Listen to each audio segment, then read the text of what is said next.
Hey guys, welcome back to my channel. It's Mystic Rain here, and today we are going to be doing the last and final suit for the Learn Tarot series, and that is swords.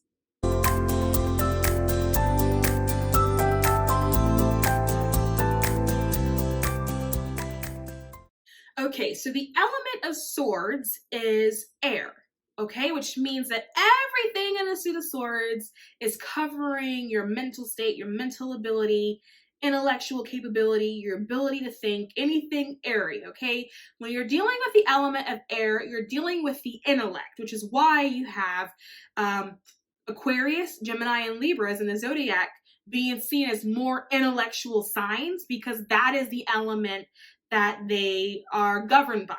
So in tarot, when you see a sword, the sword is representative of the element of air, which is going to remind you that everything that's in it is going to be about intellect, thinking, planning, just your overall mental health and kind of what's happening up here. And if you've noticed, if you think back to the other videos in the tarot series, you will see that every suit is representative of a particular element. When you put all the elements together in the tarot system, you now have all elements of earth, so to speak. So because you're dealing with the intellect and you're dealing with thinking, I need you to get into the habit of thinking about why. Why is this? Why is that? Because that's what you do up here when you think. Why? There's this over analytical thing that happens. And so get into the habit of asking why when you start seeing swords pop up in a reading. Okay, so let's go. So the first card that we have is the Ace of Swords. So again, you got this hand coming out of a cloud, right? So the universe is presenting you with a gift, and because we're dealing with intellect, the gift is going to be like an idea, right? But we're not talking about an idea that you would have gotten if you were seeing a wand, like an idea that's fiery or fueled by inspiration. You're dealing with an idea that's sharp, okay? A sword is sharp. When you see a sword, and you're seeing it in a spiritual sense, if a sword is up or if a sword is down actually has meaning, right? A sword turned down indicates that a decision has been made on something. When it's up, it means that there's still deliberation that's happening, okay? So back to the card. So you've got the hand coming out of the clouds. You've got a crown that's at the top. So whatever sharp idea that it is, remember, it's a sharp idea. It's an idea that can get you somewhere. There's a crown. There's some laurel wreaths, so some victory. And then you've also got some yods here that are falling. These things that look like raindrops. So blessings, the universe, spirit kicking in, guiding you on your path and on your way. And then you have the Two of Swords here. You've got a woman. She's got two swords. She's sitting on a bench in front of water, and the water is calm. So when you're dealing with the Suit of Swords, you will see water actually be a reoccurring theme in the sword suit, which is very interesting considering the fact that water is cuppy and belongs in the cup suit. But our emotions actually have the ability to really affect what's happening in our mental state. And so you will see the water pop in and out of the swords card, okay? But it's very important for you to see that this water is calm. Now, what did I say before? I said the swords, when they are up, indicate that a decision has not yet been made on something. If you look at her, you can also see that she's blindfolded as well. So when you see blindfolds in tarot, blindfolds are usually, heavy emphasis on the usually, a symbol of being impartial. A lot of tarot decks, when you look at Justice, she has her sword that's up in one hand, she's got her scale in the other, and in a lot of decks, she's actually depicted with a blindfold on, symbolizing that she's actually being impartial to the evidence that's being given. So in this particular situation, you have somebody that's weighing out different options, weighing out the consequences of different decisions that need to be made. And they're doing so fairly calmly, and they're blindfolded. So they're trying to make the right decisions. They're trying to make sure that whatever decision that they make is not being governed by their emotions or a heavy emotional state. They're trying to make sure that they're very level up here before making that decision, and that they're making an impartial, objective decision. But when you do see this card, because you have to get into the habit of asking why, there's this element there of, well, why haven't you made the decision? What's making it so hard for you to make the decision? And because you're blindfolded, why don't you want to see the decisions that you made? So depending on the reading and the cards that are around it, you'll get a sense of which one of those whys need to be asked. The next card is the Three of Swords. Now, this is a card that people hate to see, particularly when they are talking about or asking questions about romance or their relationship or where it's going to go. You got three swords here piercing a heart. And the thing about this card that a lot of people don't realize is that this, yes, is a card of disappointment. It can be a card of heartbreak, but it's usually disappointment. I would say there's a heavier emphasis on disappointment or the feeling of being let down than there is on like heartbreak, okay? The reason for this is because they're swords, so it's mental. So think about it from this perspective. When you are in a relationship and then it doesn't work out and then you break up and you feel heartbroken, where does that heartbreak live? Does it live in the heart chakra? Or does the anguish come from the mental turmoil and the amount that you're thinking about it and the amount that you're going through events and situations that happen in the relationship? Where does the hurt come from? Is it coming from up here or is it coming from your heart chakra? And you normally will notice that the hurt and the pain is coming from what's happening to you mentally. And this is what this card is. So yes, it's disappointment. Yes, it's heartbreak, but it's fueled a lot by what's happening up here. And so when you get this card, you can then go, well, why am I thinking about it this way? Were there lessons that I could have learned to prevent this from happening again? How did I come out on top of this? Because it's a mental thing. When you see the swords, it's not things that are happening to you physically. It is a journey of the mind and what's happening up here. So even though mentally you feel like something didn't work out and it's causing you grief, did it really cause you grief though? Did it not work out or was it just not meant for you, right? So there needs to be a shifting of narrative sometimes when you see swords pop out. So next card, the Four of Swords. This is a really interesting card. You've got a guy here in armor laying on a casket in a church. So let me explain this to you because this is one of those ancient medieval imagery that has no resonance to modern day at all. It's one of those cards that people look at and are like, what the hell is this? Because it has no, like, that, it's imagery, in my opinion, that's so severely outdated that it really needs to be upgraded, and you rarely see it depicted in modern day decks like this. But once upon a time, back during battle days, and I mean like once upon a time, I mean like a long time ago, when people had to wear armor, like a suit of armor to go to battle and go to war, they didn't actually have an expectation on coming home. So they actually built their coffins before they left because they assumed that they wouldn't make it out. And the coffins would usually be kept somewhere, usually in a church. For the soldiers or the knights or whoever that made it back from battle, it wasn't common, but some did. If they made it back, part of the ritual at that time was to go lay on top of the coffin that was built for you. The idea was that you needed to sort of reconcile everything that happened. You needed time to come to terms with that.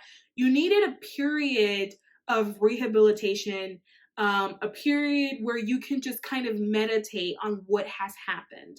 So this is actually a meditation card. It is a rest card.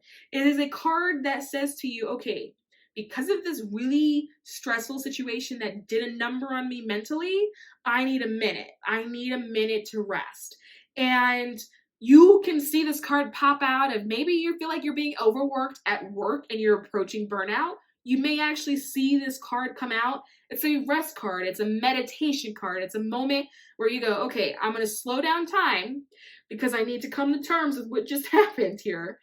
Just give me a minute and I'll be fine in a little bit. That is actually what this card represents. It's just really, really old symbolism. The next card is the Five of Swords. You got the guy in the front holding three swords, two of them pointing up, and then you got two swords on the ground, and then two people that have walked away. And if you look really closely, he is smirking. So, again, you got to think it's mentals, right? So, Is this a person that got over on someone, right? Is this a person that manipulated someone? Is this a person that was playing games and other people lost? What happened? What mental battle happened? Was there an argument? Was there a dispute? What mental battle happened that would cause a situation like this? And also, when you see this card, you then need to ask yourself, which one are you? Are you the one in the front that feels like you got one over on somebody and that you kind of won? Or are you the one in the back that feels like, you know what, I'm giving up? Because these two, they just gave up. There's no real battle here. There was no real, there was no real fight there, in the sense of, because this is really like ancient imagery. If it was, they would be on the ground and there would be blood there, but that's not the case. They actually just gave up. So if you feel that that's you, why did you give up on something? Why did you feel that it wasn't worth your time? Or did you feel like you would lose, or so you would rather forfeit? Remember, with swords, you should ask yourself, why? Like, what happened there? And if you feel like you're the one in the front, why did you feel like you won? Did you manipulate somebody? Why did you manipulate somebody? And all of the implications and the consequences that come with that. That is 5. 6. The 6 of Swords, you have 2 people in a boat, presumably one being a guardian and then a child. And then you've got 6 swords in the boat standing up, upright. And remember what I said before, when swords are upright, it means a decision has been made on something. And you've got 6 upright swords. So whatever this decision was, it was a firm decision. And you've got this kind of ferryman that's kind of steering them on this boat, trying to get them to the other side. So again, because swords govern the mental state, something happened that was so stressful that caused discord in your life, and you made a decision to move forward, right? And so that's being represented in the boat kind of crossing this body of water. But the thing that's really important to point out here is that whatever happened is normally a life-altering event. I can tell you that when you are reading, this card has a tendency to come out when it's major things and major life events and like major life changes, is when you'll see this card. Also notice the water. You've got water on one side, like right here, that's choppy, and then water on the other side that's calm. And remember before I said water is dotted throughout the sword suit because our mental state is usually affected by our emotional state. So with this card, it's showing you that there was a period of choppy waters where there was discord in your life, and you have decided that you wanted to move forward into calmer waters, into more peaceful waters, and a more peaceful time. Because the swords are in the boat, that is also suggesting that you're taking it with you. So whatever happened was so significant that it has changed you, and you are now a different person as a result of whatever situation that was. And because if it wasn't that case, the swords would have been left, and they're not, they're being taken. So whatever hardship, whatever affected you really tremendously up here has now altered who you are, because you're now taking your swords with you, even though you are moving into more sort of peaceful territory. The next card is the 7 of Swords. So you've got a guy here. He could be a jester. He could be a joker. You got tents in the back. So this could be a fair that has come to town. It can be a circus. And you see him kind of running off with a couple swords, with 5 swords, leaving 2 behind. Now, depending on how you want to read this card, you can also interpret it as him sneaking off, right? I've noticed that in readings, it has a tendency to be read either way, depending on the situation. So let's go with the first one. So let's say he's just walking off with 5 swords, right?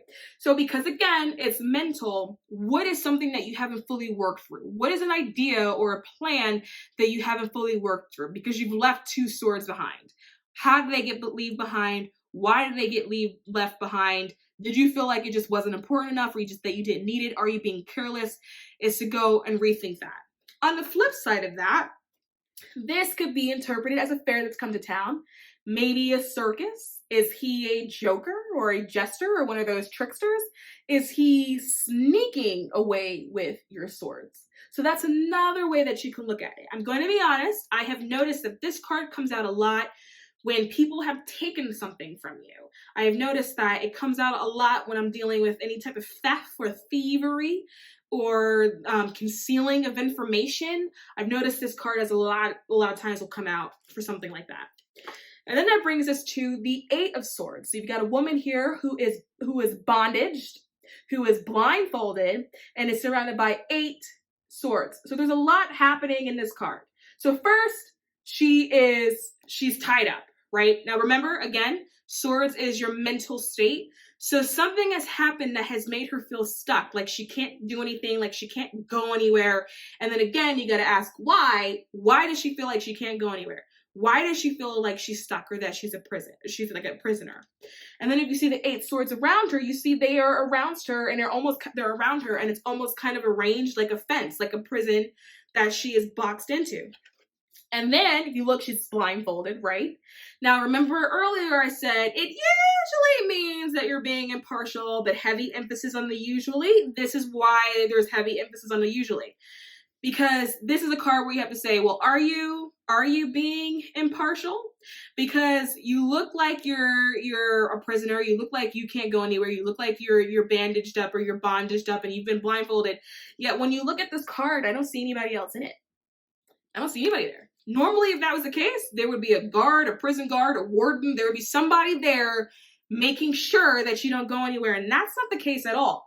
If you also look at the swords, whoever put the swords there, right, did a really crappy job of putting it in a full circle where she actually couldn't leave it, because she can walk out at any time if she actually wanted to. Now, look at her feet, okay? The feet is important. She's got 1 foot on land and she's got 1 foot in the water. This is the same symbolism that's shown in the Temperance card, that balancing card in the Major Arcana. She's doing the same thing that Temperance did. However, she's blindfolded and she's bondaged, which means that she's not doing a really good job of balancing anything, right? Her mental state has got to such a point where she has locked herself in a box mentally. She has convinced herself that there are no other options, that there is no way out, that there is nothing else that she can do, and she has not done a good job of balancing her emotions. And therefore, she has created this prison out of 8 swords. And again, you got to ask yourself, well, why did you do that? Well, why do you feel like there's nothing that you can do? Why do you feel like you're boxed in? Why do you feel like you don't have any other options or other alternatives? You can go on and on and on and on and on with that. Then you've got the 9 of Swords here, a person in bed, waking up, looking like maybe they're crying or they're in sort of some distress. This is like a nightmare card, as I call it, like waking up out of a nightmare, because it's nothing but 9 swords here, right? The idea of your mental state is in such a poor place that you can't sleep properly, that you're overthinking everything, that you have created this nightmare in your head for a situation, right? That is the 9 of Swords. And if you do that long enough, it then brings you to the 10 of Swords. You got a guy here, to put it lightly, dead, right? He's been stabbed by 10 swords. However, if you look closely, again, there's nobody there. You would need to have people, if they were really going to kill you, for 10 swords. I mean, come on, like that's a job, right? And so the idea is, once again, mentally, you have killed yourself. We have all been in a situation where mentally we were in such a bad place, call it depression, call it anxiety, where we felt like this, where we felt like we were dead in the water or 2 seconds away from being dead in the water, because our mental state, we were in such mental anguish that it got us down to that point. However, again, I need you to see the water. Notice how calm it is. And then notice up here, you've got sunlight. So the sun is rising. You got calm waters and a rising sun, which is telling you, or asking you really, well, where's the problem here? I understand that you're upset or you don't feel good or you're depressed or anything like that, but everything else around you is fine. If you take a second to just look at the blessings around you, you would realize that it's okay. And the turmoil and the hardship that you feel like you're dealing with in life is because of everything that's happening up here and the need for you to have to change your own personal narrative. So that is this sword suit. I hope that was helpful. As always, guys, if you like what you see, subscribe to this channel, and I'll see you guys soon.